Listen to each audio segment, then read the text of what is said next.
You can be sitting in a room full of people, hearing laughter, watching faces move, and answering at the right moments. You can smile, nod, and look completely present, while something inside you quietly steps back from everyone else. And then, without warning, it feels like a thin pane of glass appears between you and the room. The room is not empty, your phone is not silent, and people around you may even genuinely like you. But somehow, even with voices nearby and faces turned toward you, you still feel deeply alone inside. This is the strange loneliness that can happen around people, not because they are absent, but because connection feels missing. It is not always about having no one nearby. Sometimes it is about not feeling truly reached. For this video, we will call that feeling the invisible distance. It is not a clinical diagnosis, and it is not an official psychology term. It is simply a way to describe the space that can exist between your outer social life and your inner emotional world. Because sometimes the distance between you and others is not measured in feet. It is measured in how much of yourself you feel safe enough to show. Many people think loneliness means being physically alone.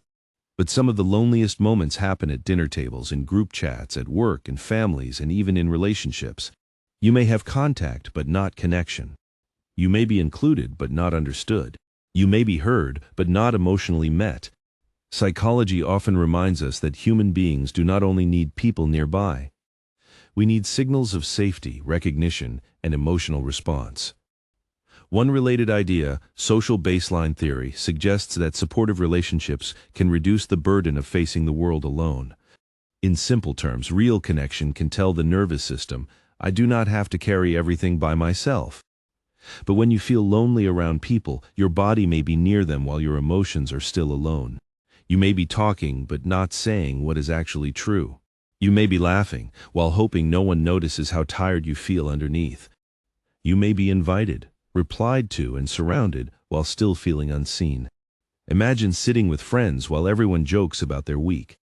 You laugh too, because nothing is wrong on the surface. But inside, there is something heavy you do not know how to bring into the room. You wonder if saying it would make the mood uncomfortable. You wonder if people would think you are too intense, too complicated, or too much. So, you keep smiling. From the outside, you're participating. From the inside, you have quietly disappeared. This is where the invisible distance begins. Not because people are far away, but because your real feelings cannot come close. Sometimes loneliness is not the absence of people. It is the absence of a place where you do not have to perform. And here is the quiet irony. People who are good at socializing can sometimes hide loneliness the best.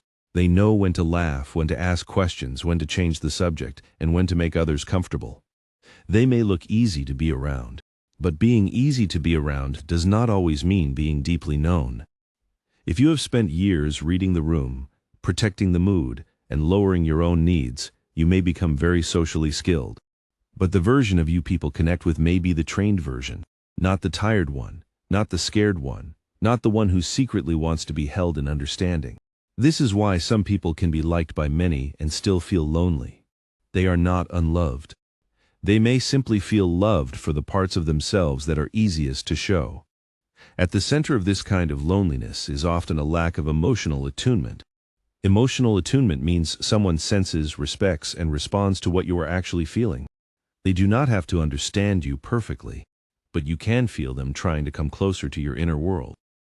For example, you might say, I have been feeling tired lately. One person says, everyone is tired. They may not mean harm, but something in you closes. Another person says, what kind of tired is it? Physical tired, or the kind where you have been holding too much? And suddenly, something inside you softens. The difference is not the number of words. The difference is whether your emotion was dismissed or received. Many people do not need perfect advice when they are hurting. They do not need someone to solve everything immediately. They need the feeling that when they reveal a small truth, the other person does not move away. When that experience is missing for a long time, people learn to hide. They learn to say, I'm fine. They learn to say, it is okay. They learn to keep the conversation light, even when something inside them feels heavy. And every time the real feeling gets hidden, the invisible distance grows a little wider. After a while, you may realize you do have people, but you do not have many places where your guard can fully come down. For some people, this pattern begins very early. If your emotions were ignored, mocked, rushed, punished, or called dramatic when you were younger, your brain may have learned a rule. Real feelings are not safe here. So you adapted. You learned how to be low maintenance. You learned how to make things easy for others. You learned how to turn sadness into a joke, anger into silence, and need into independence. That does not make you fake. It means you found a way to stay connected without risking too much rejection. But a strategy that once protected you can later isolate you. A child who stops expecting emotional response may become an adult who feels lonely before they even ask for comfort. So loneliness around people is not always a sign that you are bad at relationships. Sometimes, it is a sign that you became very good at protecting yourself inside them. You may not be unable to get close. You may simply allow only certain parts of yourself to get close. The funny part comes forward. The helpful part comes forward. The calm, reasonable, low-needs version comes forward. But the confused part, the sensitive part, the ashamed part, and the part that wants reassurance may stay far away. So people see you, but they do not see all of you. This also takes energy because social hiding is not passive. Inside a conversation, you may be constantly monitoring yourself. Was that too much?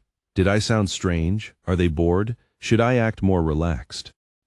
This kind of self-monitoring uses cognitive energy. You are speaking, listening, adjusting, filtering, and managing your image at the same time. From the outside, it looks like socializing. From the inside, it can feel like work. That is why some people do not feel recharged around others. They are not being naturally connected. They are maintaining an acceptable version of themselves. For highly sensitive or highly empathetic people, this loneliness can become even more complicated. They may notice tiny changes in tone, facial expression, silence, or atmosphere. They can sense when someone is uncomfortable, distracted, upset, or pretending to be fine.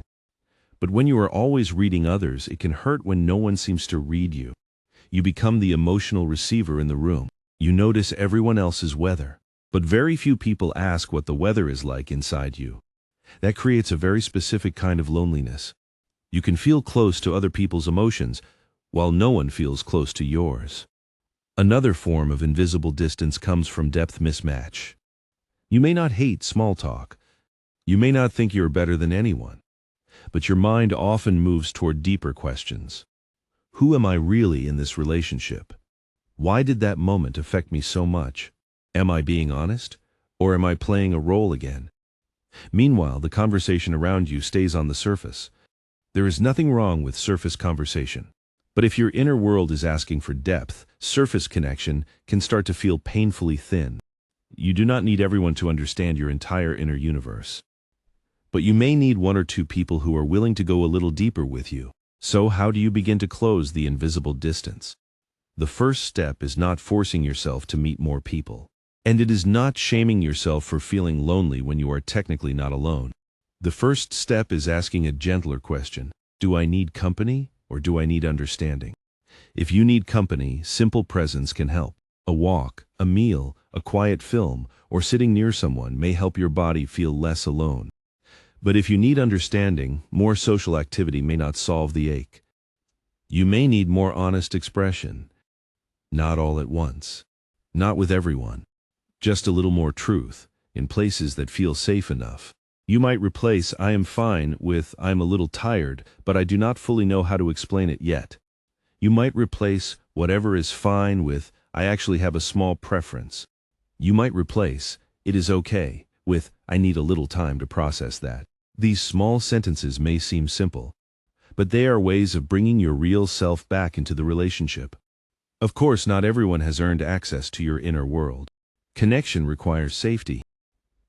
Some people do not have the capacity to hold vulnerability gently. If someone repeatedly mocks you, dismisses you, interrupts you, or uses your openness against you, distance can be protection. Closing the invisible distance does not mean becoming transparent to everyone. It means learning who can meet your realness with care. You do not have to hand your whole self to every person. But you also do not have to keep your whole self hidden forever. If you feel lonely around people, please do not rush to decide that something is wrong with you. Maybe your loneliness is telling you that you have been seen for your function, but not your feelings. Maybe you have been needed more than you have been understood. Maybe you have spent a long time making others comfortable, without asking whether you felt safe. The invisible distance is not proof that you are broken. It may be a signal from the part of you that wants something more real, not just someone nearby.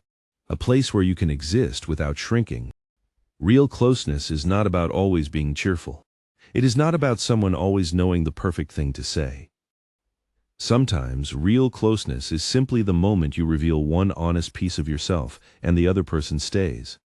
If this loneliness has been affecting your sleep, relationships, mood, or daily life for a long time, professional support can also be a kind option. Not because you're broken, but because you deserve to be understood in a safe and steady space. Maybe you are not disconnected from the world. Maybe the most real part of you is still waiting for a place safe enough to come closer.